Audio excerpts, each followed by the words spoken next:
अवधूत चिंतन श्री गुरुदेव दत्त. 9 आकडे आपण पूर्ण केले आणि 10वा 11वा 12वा भाव फक्त बघितला की ही सिरीज पूर्ण झाली अशा भ्रमात मी होतो.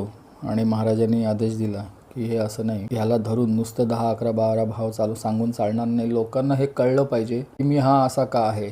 नुसतंच न्यूमरोलॉजीने ते कळणार नाही, तर थोडंफार ज्योतिषाचं ज्ञान पण त्यांना दे. त्यांनी काही ज्योतिषी होण्यासाठी नाही, पण त्यांनी निदान स्वतःचं आयुष्याकडे बघितलं पाहिजे. त्यांना बघता आलं पाहिजे. त्याची कुंडली जी काही असली तर ती वाचता आली पाहिजे. बनवून का घ्यायची हे कळलं पाहिजे. ज्या लोकांचे ज्यांना आपली जन्मवेळ माहीत नाही आहे किंवा जन्मतारीखच माहीत नाही, त्यांचा नाईलाज असतो, पण तरीसुद्धा आम्ही त्यांना मदत करतो. होररी पद्धतीने कुंडली बनवता येते, पण ते सगळं जरा फार पुढचं आहे.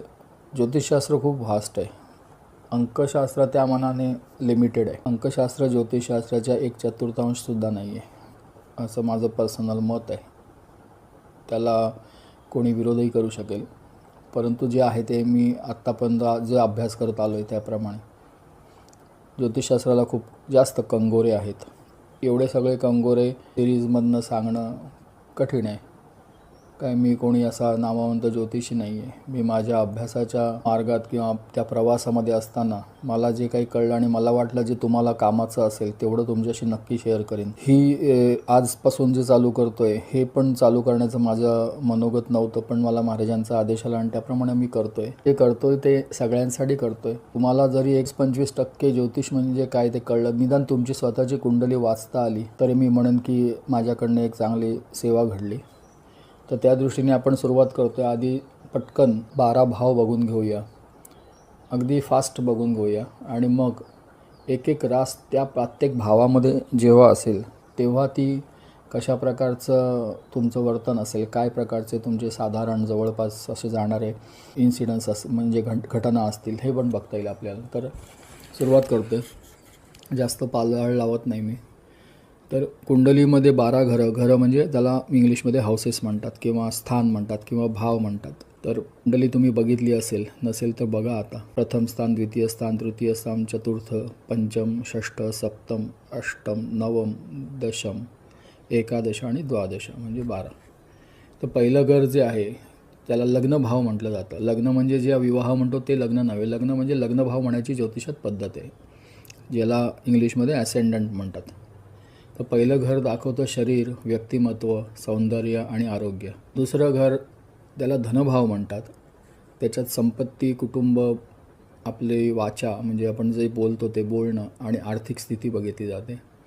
तिसरं घर आहे त्याला पराक्रम भाव म्हटलं जातं. त्याच्यात लहान भावंड, धैर्य बघितलं जातं, आपला पराक्रम बघितला जातो, आपण काय करतो ज्याच्यामुळे आपण ह्या आयुष्य जगतो आहे. संवाद पण बघितले जातात, छोटे प्रवास बघितले जातात, कम्युनिकेशन. संवाद म्हणजे कम्युनिकेशनचे जेवढे मार्ग आहेत ते सगळे इथूनच बघितले जातात. चौथं घर त्याला सुखभाव म्हणतात किंवा मातृभाव म्हणतात. त्याच्यात आई, वाहन, मालमत्ता आणि घरगुती सुख बघितलं जातं. 5वं घर जे आहे त्याला पुत्रभाव संतती भाव म्हटला जातो. पण शिक्षण पण येतं त्याच्यामध्ये, मुलं येतात, बुद्धी येते, सर्जनशीलता येतं, प्रेम येतं, मौज मजा येते, सट्टा म्हणजे स्पेक्युलेशन येतं. 6वं घर जे आहे त्याला रोगभाव म्हटलं जातं. तर स्पेक्युलेशन आणि सट्टा ह्याचा अर्थ साधारण तोच होतो नाही का, म्हणून सट्टा म्हटलं. 6वं घर आहे जे ते रोगभाव आहे. रोग, रिपू, ऋण 3 र आहेत ते. शत्रू, रोग, ऋण आणि नोकरी. 6वा म्हणजे सर्व्हिस म्हणजे नोकरी त्याच्यातनं बघितली जाते. 7वा जो भाव आहे त्याला कलत्र भाव म्हणतात. कलत्र याचा अर्थ पार्टनर, विवाह स्थान आहे ते. भागीदारी आणि व्यापारासाठी पण बघितलं जातं. 8वं घर आहे त्याला मृत्यूभाव म्हणतात. ते आयुष्य आहे, रहस्य म्हणजे आयुष्य म्हणजे किती आयुष्य आहे, लॉंगिव्हिटी म्हणतात, ते बघितले जाते त्याच्यावरनं. रहस्य, ऑकल्टचा गूढविद्या, जमिनीखालचे धन किंवा अशाच प्रकारच्या ज्या काही हायडिंग ज्या काही आहेत त्या बऱ्याचशा गोष्टी तिथून बघितल्या जातात. कारखानदारी बघितली जाते, वारसा बघितलं जातं, संकट बघितली जातात. 9वं जे घर आहे त्याला भाग्यभाव म्हणतात. भाग्य, धर्म, गुरु आणि दीर्घ प्रवास. काही लोक वडील पण बघतात तिथून, पण वडील नॉर्मली दशम भावातनं बघितले जातात. 10वे घर म्हणजे कर्मभाव म्हटला जातो. नोकरी, प्रतिष्ठा आणि कर्म बघितलं जातं तिथून. आणि 11वं घर जे आहे ते लाभभाव आहे. लाभाची व्याख्या वेगळी असते प्रत्येकाची, पण लाभ जो होतो त्याला धरला जातो.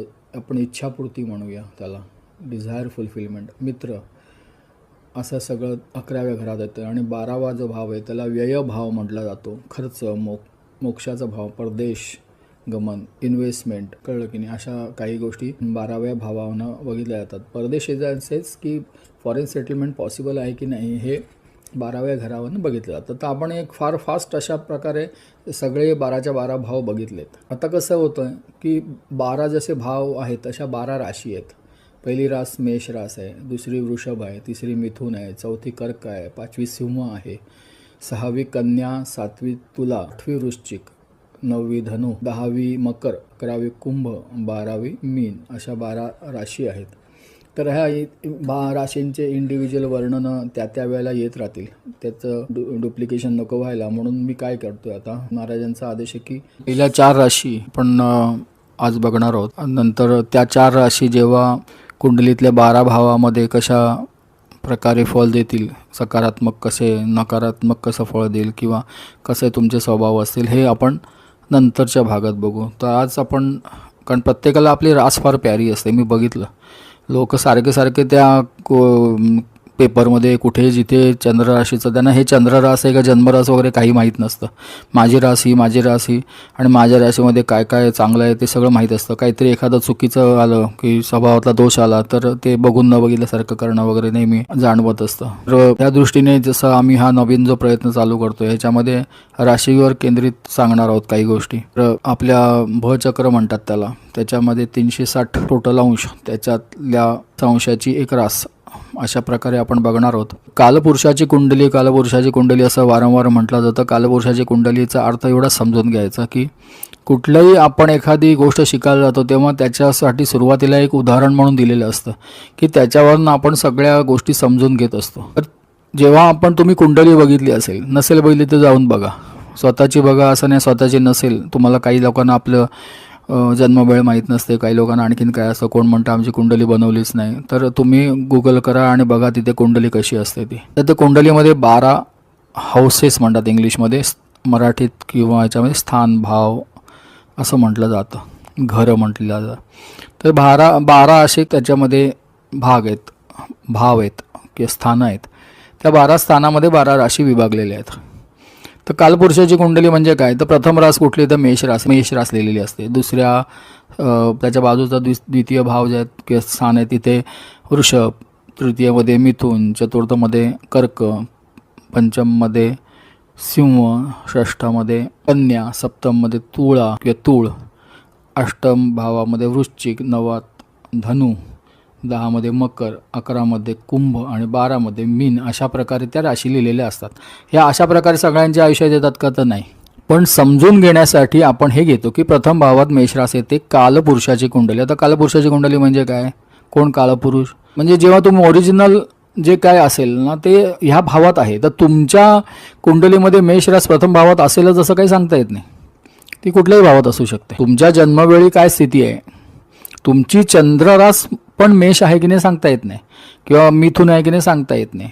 ती तुमच्या जन्माच्या वेळेला, जन्मतारीख, जन्मवेळ आणि जन्मस्थानाचे जे काय अक्षांश रेखांश होते त्याच्याप्रमाणे चंद्र ज्या राशीत होता त्या दिवशी, त्यावेळेला ती तुमची चंद्ररास होते. म्हणजे आपण जे नेहमी म्हणतो ना की माझी रास बाबा कुंभ आहे, माझी रास मेष आहे, माझी रास मीन आहे, तर ती माझी रास म्हणजेच चंद्र त्या राशीत होता. प्रथम स्थानात तो असायला पाहिजे की नाही, तर नाही, चंद्र काय प्रथम स्थानात आहे असं त्यांनी, चंद्राने काय सांगितलं नाही की मी इथेच राहीन म्हणून. तो चंद्र त्यावेळेला त्याच्या ट्रान्झिटमध्ये कुठेही असेल, त्या जन्मवेळेला चंद्र ज्या ठिकाणी होता, ज्या राशीत होता, ती तुमची चंद्ररास होते.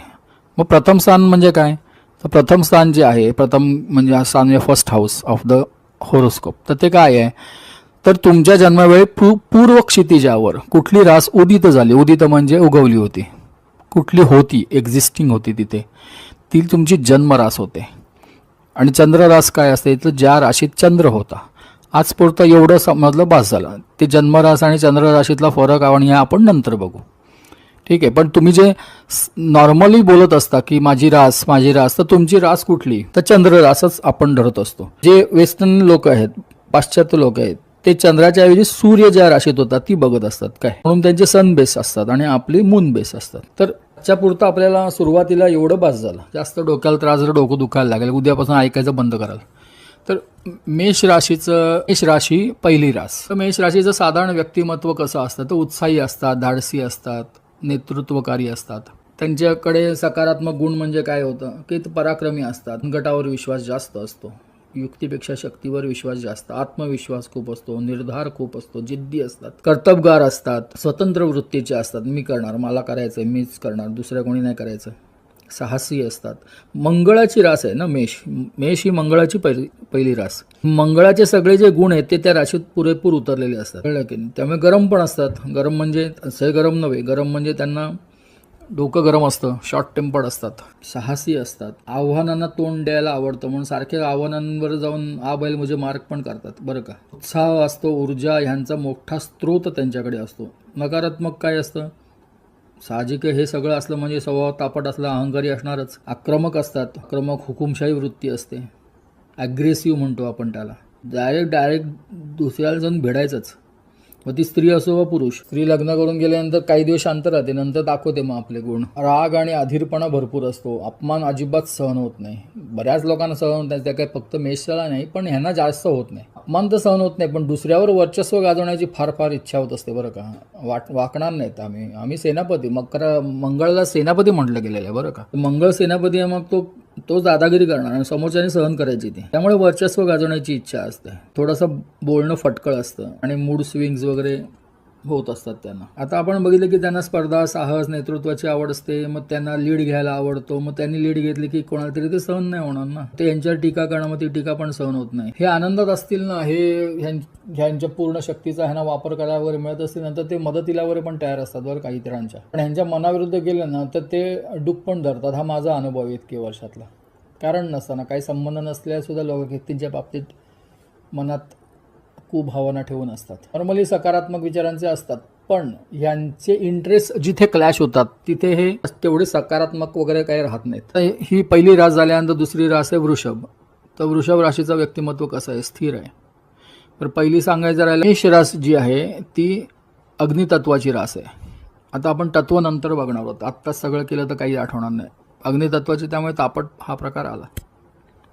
वृषभ रास पृथ्वी तत्वाची आहे आणि स्थिर असते. पहिली रास चर आहे, ही स्थिर आहे. व्यावहारिक आणि सौंदर्यप्रिय असते वृषभ रास. वृषभ राशीचा स्वामी ग्रह शुक्र आहे, त्यामुळे कलाप्रिय असतात, सौंदर्यप्रेमी असतात, नटण्याची आवड खूप असते, धीर गंभीर, विश्वासू असतात, मेहनती असतात, स्थिर असतात. सारखं इकडे तिकडे धावणं बिवणं त्यांना जमत नाही. कागे असले की शांत. आराम खूप आवडतो, सौंदर्याची आवड असते. काही नाही जमलं तर रंगीबेरंगी शर्ट आणि पॅन्ट घालून फिरतील पुरुष.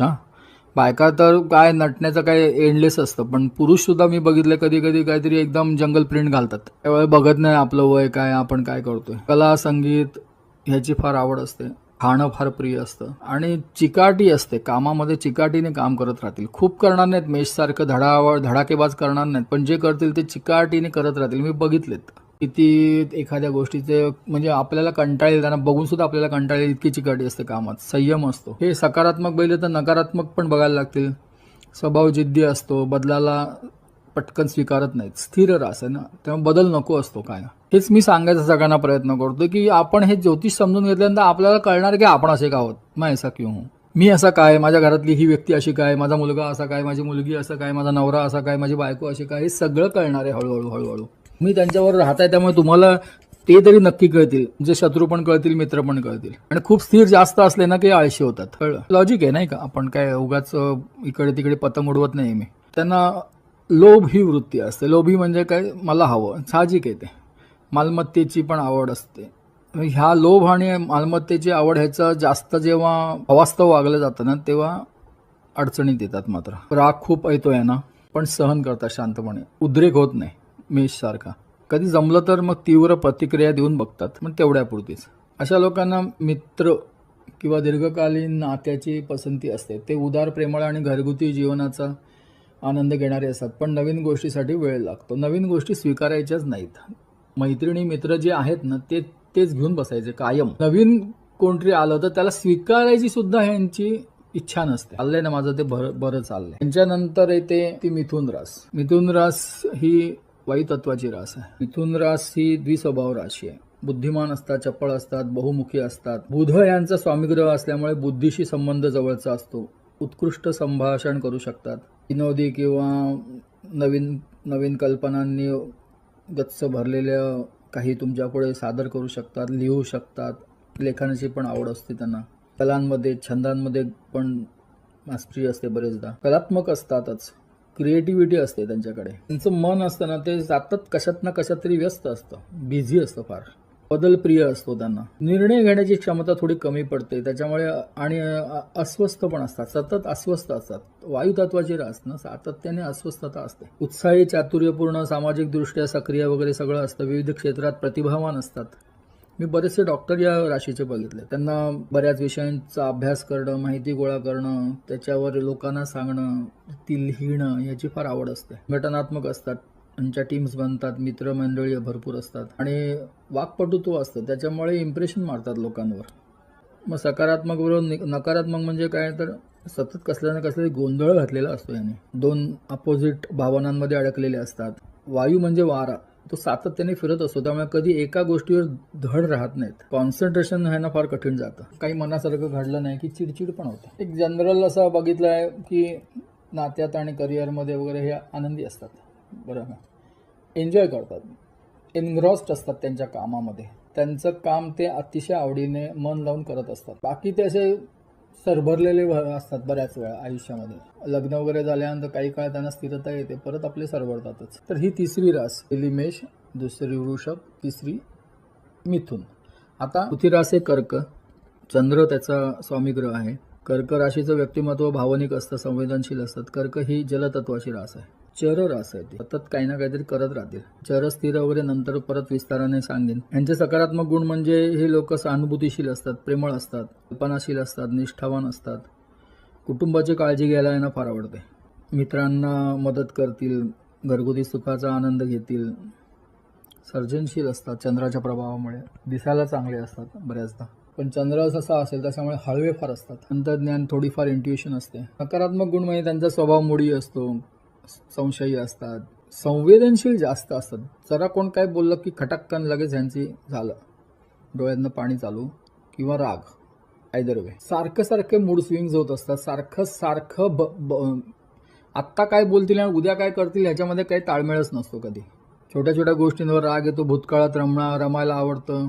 एक प्रकारची इन्सिक्युरिटी असते मनात. हट्टीपणा पण काही कमी नसतो. सहसा बदल पटकन स्वीकारत नाहीत.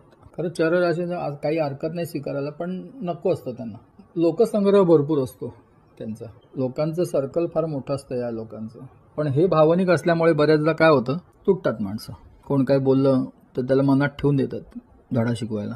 आणि ह्यांच्या अंगात ताकद असेल किंवा ह्यांना शक्य असेल तर धडा शिकवतात देखील. परंतु तो धडा शिकवायचा आहे का नाही शिकवायचा आहे ह्या एका विचारावर ते ठाम नसतात. बऱ्याचदा ते असं ठरवतात आणि त्याप्रमाणे गोष्टी होतच नाहीत त्यांच्याकडनं. तर ह्या 4 राशी आपण आज बघितल्या. आता येणाऱ्या काही व्हिडिओमध्ये आपण ह्यातली प्रत्येक रास जेव्हा वेगवेगळ्या भावात पडेल, प्रथम भावात, द्वितीय भावात, तृतीय भावात, ही चतुर्थ रास असली म्हणून ती प्रत्येकाच्या कुंडलीत चतुर्थ भावातच पडेल असं नाही आहे. तो भाग मी नंतर सांगेन. ती प्रथम भावात जर मेष पडली तर चतुर्थ भावात कर्क पडेल. प्रथम भावात धनु पडली तर कर्क पडायला दुसरं स्थान असेल. एवढं लक्षात ठेवा. थोडंफार हळूहळू कळेल तुम्हाला. ती येणाऱ्या भागांमध्ये मी हा पॉईंट जास्तीत जास्त विस्ताराने सांगायचा प्रयत्न करेन. तुम्हाला थोडंफार कळेल. आज निदान मेष, वृषभ, मिथुन आणि कर्क ह्या राशींचे साधारण स्वभाव कसे असतात ते आपण बघितलं. ह्या 4 राशी जेव्हा कुंडलीतल्या 12 भावात फिरतील तेव्हा त्या भावाचं काय फळ देतील किंवा त्या भावात हे लोक कसे वागतील हे आपण थोडं विस्ताराने बघू. आज इथेच थांबतो. भक्तवत्सल, भक्ताभिमानी, राजाधिराज, योगीराज, परब्रह्म सद्गुरू श्री स्वामी समर्थ महाराज की जय. श्री गुरुदेव दत्त.